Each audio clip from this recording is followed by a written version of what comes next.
Hindi raw uurungan ng kampo ni Vice President Sara Duterte ang mga panibagong impeachment complaints laban sa kanya. Mas mabigat ang akusasyon ngayon lalo't bukod sa kontrobersyal na confidential funds, kini-question din ang umano'y pagpopondo ng mga drug dealer at sangkot sa Pogo sa kampanya noon ng bise. Naritong report ni Mobile Journal, Amy Atienza.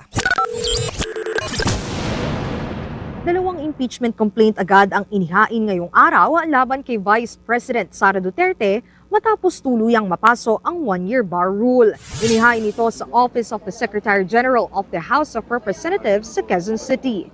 Unang nagreklamo ang Makabayan Bloc. Muli nilang binigyang diin sa impeachment complaint ang anilay betrayal of public trust ng bise. Tatlo ang kanilang ipinunto. Una, ang paglustay sa 612.5 million pesos confidential fund ng Office of the Vice President at Department of Education.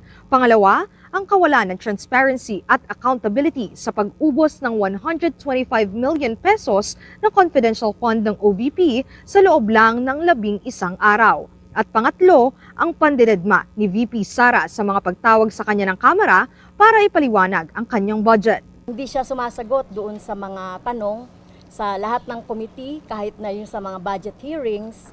So nag-asal pusit ang Vice President kaugnay dito. Walang pinag-iba ang mga yan sa impeachment noong nakaraang taon. Pero dinagdag ngayon ang testimonya ng umano'y dating aide at bagman ni VP Sara na si Ramil Madriaga.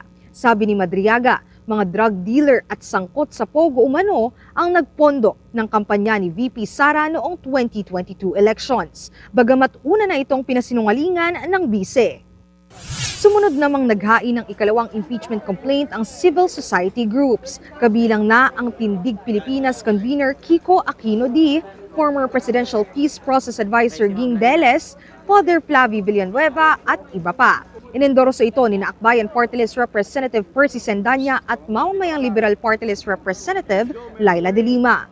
It's about time na panagutin na si VP Sara. Yung pag-dismiss ng impeachment complaint o yung pag-declare as unconstitutional nung impeachment process ay on technicality lang, on procedural grounds. Wala pa tayo sa substantive. Bukod sa maling paggamit ng pondo, naging bahagi ng pangalawang reklamo ang umano'y pagkakasangkot ni VP Sara sa extrajudicial killings noong presidente pa ang kanyang amang si dating Pangulong Rodrigo Duterte. February 6 o sa Biyernes dapat ang original na one-year bar rule ng impeachment complaint ni VP Sara. Base yan sa 4th impeachment complaint na inihain ng mahigit 1/3 na miyembro ng 19th Congress na na-transmit sa Senado. Pero nabago yan dahil sa naging desisyon ng Korte Suprema kung saan nakasaad na sa January 15 nag-lapse ang one-year bar rule. Samantala, hindi naman ikinagulat ng kampo ni VP Sara ang dalawang bagong impeachment complaint laban sa kanya. Sa pahayag ng abogadong si Attorney Michael Powa, handa raw silang harapin ang mga alegasyon ng patas at naaayon sa konstitusyon. Nagbabalita mula sa Frontline, Mobile Journal, Amy Atienza. Mga kapatid, ako po si Ruth Cabal. Dito tayo sa totoo, dito tayo sa True FM.